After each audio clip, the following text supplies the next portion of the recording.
चंद्रयान 3 जल्द इतिहास रचने वाला है।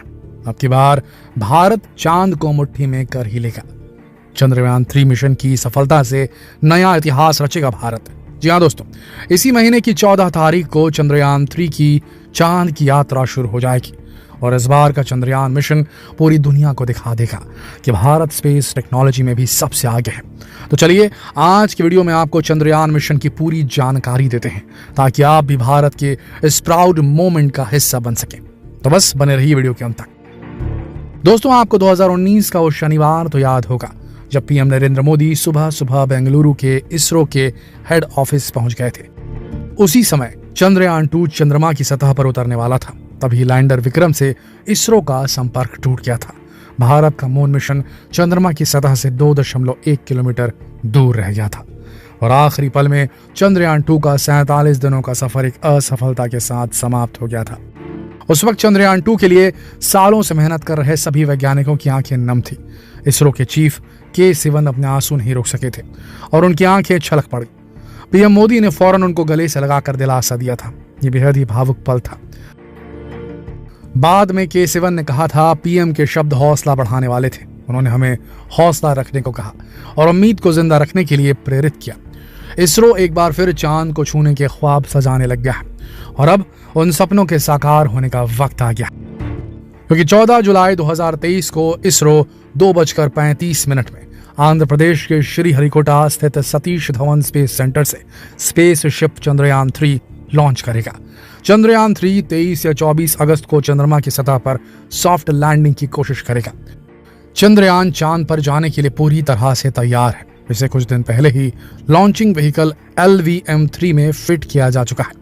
चंद्रयान 3 का कुल बजट 651 करोड़ रुपए के आसपास है। अगर चंद्रयान 3 का लैंडर चांद पर उतरने में सफल होता है तो भारत ऐसा करने वाला चौथा देश बन जाएगा। इससे पहले अमेरिका, रूस और चीन चंद्रमा पर अपने स्पेसक्राफ्ट उतार चुके हैं। प्रत्येक भारतीय के साथ पूरी दुनिया की निगाहें इस मिशन पर टिकी हैं, क्योंकि इससे पहले भारत का चंद्रयान 2 अपनी सफलता से केवल कुछ समय पहले ही असफल हो गया था। इसीलिए इस बार इसरो के पास गलती की गुंजाइश नहीं है। इसरो ने चंद्रयान 2 के समय की गई गलतियों से सबक लेते हुए चंद्रयान 3 में सुधार की पूरी कोशिश की है। चंद्रयान 3 चंद्रमा पर पता करेगा कि वहां का तापमान कैसा है, सतह पर भूकंप कैसे आते हैं, कितने आते हैं, वहां प्लाज्मा एनवायरनमेंट कैसा है और वहां की मिट्टी में कौन से तत्व हैं। इसरो ने स्पेसशिप को चंद्रमा तक पहुंचाने के लिए 3 हिस्से यानी मॉड्यूल तैयार किए हैं। चंद्रयान 3 मिशन में मॉड्यूल के 3 हिस्से हैं: लैंडर मॉड्यूल, प्रपल्शन मॉड्यूल और इंटीग्रेटेड मॉड्यूल। प्रपल्शन मॉड्यूल ये स्पेसशिप को उड़ाने वाला हिस्सा होता है। ये एक बॉक्स के जैसा स्ट्रक्चर है जिसकी एक तरफ ऊर्जा के लिए सोलर पैनल्स लगे हुए हैं। ये ऑर्बिटर की तरह ही चांद के चक्कर लगाएगा और लैंडर और इसरो के बीच कम्युनिकेशन के लिए रिले का काम करेगा। इसके ऊपर एक बड़ा सिलेंड्रिकल स्ट्रक्चर है जिसे इंटर मॉड्यूल अडेप्टर कोन कहा जाता है। यह लैंडर को माउंट करेगी। इसके बाद आते हैं लैंडर मॉड्यूल पर।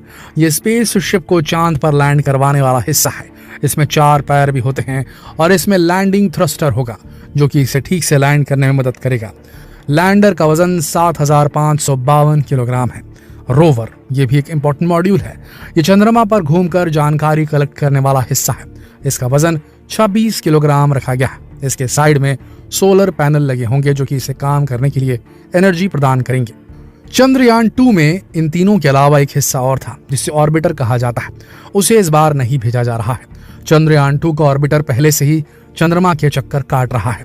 अब इसरो इसका इस्तेमाल चंद्रयान 3 में करेगा। दोस्तों, चंद्रयान 3 की सफल लैंडिंग के लिए इस बार लैंडर में कई सारे सेंसर्स का इस्तेमाल किया गया है जो कि उसे सतह पर किसी भी रुकावट से टकराए बिना लैंड करने में मदद करेगा। अगर यहाँ किसी एक सेंसर में ग्लिच आता है तो दूसरा सेंसर तुरंत उसकी जगह ले लेगा। इसकी ऊंचाई को कंट्रोल करने के लिए रिएक्शन व्हीकल्स का इस्तेमाल किया गया है। इसमें कम्युनिकेशन के लिए एक्स बैंड एंटीना का इस्तेमाल किया गया है। दोस्तों, चंद्रयान 3 चंद्रमा के दक्षिणी ध्रुव पर उतरेगा, लेकिन यहाँ लैंडिंग करना काफी मुश्किल है। चंद्रयान 2 भी यहीं जाने की कोशिश में फेल हुआ था। यहाँ चांद की सतह में काफी क्रेटर्स हैं और यहाँ लैंडिंग के लिए समतल सतह ढूंढना काफी मुश्किल है। इसलिए किसी भी वक्त लैंडर के फिसलने और नष्ट होने का खतरा बना रहता है।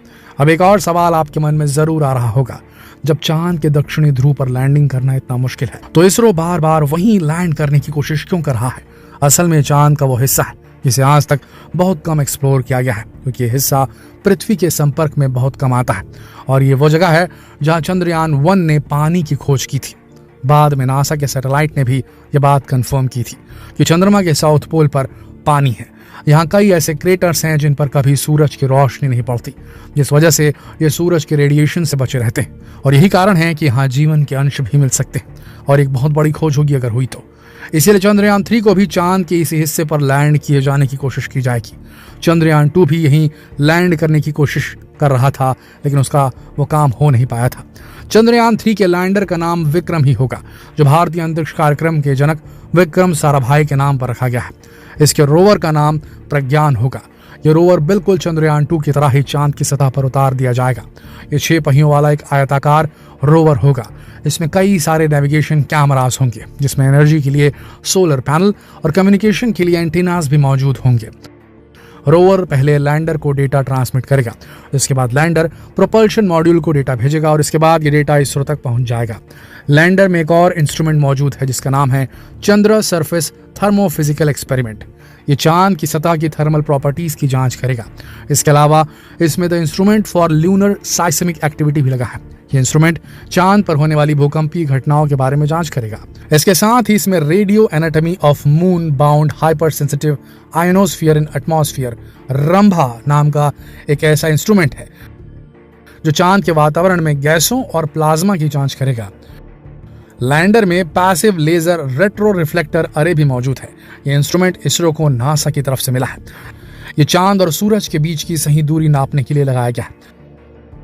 इसके अलावा लैंडिंग साइट की सतह को जांचने के लिए भी इसमें अल्फा पार्टिकल एक्सरे स्पेक्ट्रोमीटर और लेजर इंड्यूस्ड ब्रेकडाउन स्पेक्ट्रोस्कोप लगाए गए हैं। इस बार इस मिशन में एक और ऐसे इंस्ट्रूमेंट का इस्तेमाल किया गया है जो कि चांद की सतह पर रहकर पृथ्वी की जांच करेगा। इसका नाम है the spectropolarimeter of habitable planet Earth. Shape नाम दिया गया इसे शॉर्ट फॉर्म में।